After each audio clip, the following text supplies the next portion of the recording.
Assalamualaikum warahmatullahi wabarakatuh. Perkenalkan, nama saya Muhammad Iksan Rizky dari kelas 10 IPS 5. Saya akan menjelaskan tentang historiografi tradisional.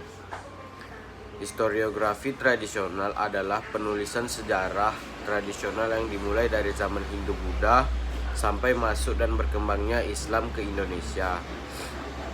Penulisan sejarah masa kerajaan tradisional berfungsi untuk merekam dan mewariskan kehidupan dinasti yang berkuasa kepada generasi berikutnya. Jadi dari historiografi tradisional ialah yang pertama bersifat istana sentris. Istana sentris artinya kisah sejarah tradisional hanya berisi kehidupan raja atau keluarga kerajaan yang berdiam di istana tersebut. Yang kedua bersifat religio atau magis. Religio magis artinya kisah sejarah tradisional selalu dihubungkan dengan kepercayaan mengenai hal-hal yang bersifat gaib. Yang ketiga bersifat regiosentris. Bersifat regiosentris berarti banyak dipengaruhi daerah misalnya oleh cerita gaib atau cerita-cerita dewa di daerah sekitar. Yang keempat bersifat feudalistis atau aristokratis. Bersifat feudalitis aristokratis artinya yang dibicarakannya hanyalah kehidupan kaum bangsawan feodal, tidak ada sifat kerakyatannya. Yang kelima memperkuat legitimasi penguasa. Di dalam kisah historiografi tradisional, para pujangga istana mempunyai atau menyusun silsilah yang menghubungkan raja dengan dinasti-dinasti sebelumnya atau dengan para nabi dan dewa. Kelebihan dari historiografi tradisional, yang pertama penulisan bertujuan untuk meninggikan dan menghormati derajat raja, sehingga raja tetap dihormati, dipatuhi, dan dijunjung tinggi oleh rakyatnya. Yang kedua, raja adalah keturunan dewa, penjelmaan dewa, sehingga memunculkan anggapan bahwa setiap perkataan raja adalah benar. Kekurangannya, yang pertama dari isi penulisannya, raja dianggap memiliki kekuatan gaib atau sakti. Yang kedua, penulisan selalu dihubungkan dengan hal-hal gaib dan kepercayaan manusia.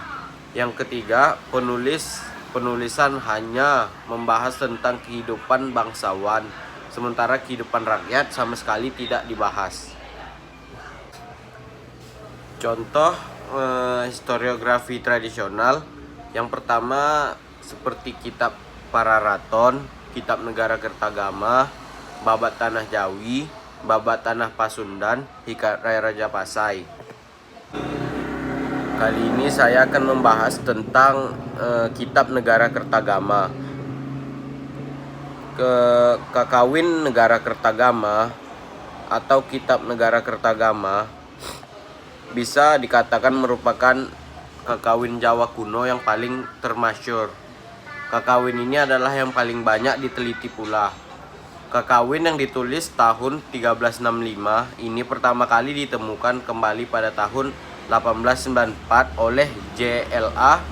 Brandes, seorang ilmuwan Belanda yang mengiringi ekspedisi KNIL di Lombok. Ia menyelamatkan isi perpustakaan Raja Lombok di Cakranegara sebelum istana sang raja itu dibakar oleh tentara KNIL.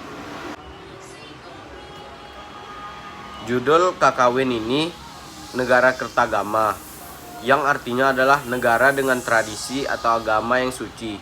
Nama Negara Kertagama itu sendiri tidak terdapat dalam kakawin Negara Kertagama pada pupuh 94/2. Naskah ini selesai ditulis pada bulan Aswina tahun Saka 1287 yang mengisahkan atau berisi tentang keadaan di Keraton Majapahit dalam masa pemerintahan Prabu Hayam Wuruk, Raja Agung di Tanah Jawa dan juga di Nusantara. Ia bertahta dari tahun 1350 sampai 1389 Masehi. Pada masa puncak kerajaan, Majapahit salah satu kerajaan terbesar yang pernah di Nusantara. Bagian terpenting teks ini tentu saja menguraikan daerah-daerah wilayah kerajaan Majapahit yang harus menghaturkan upeti.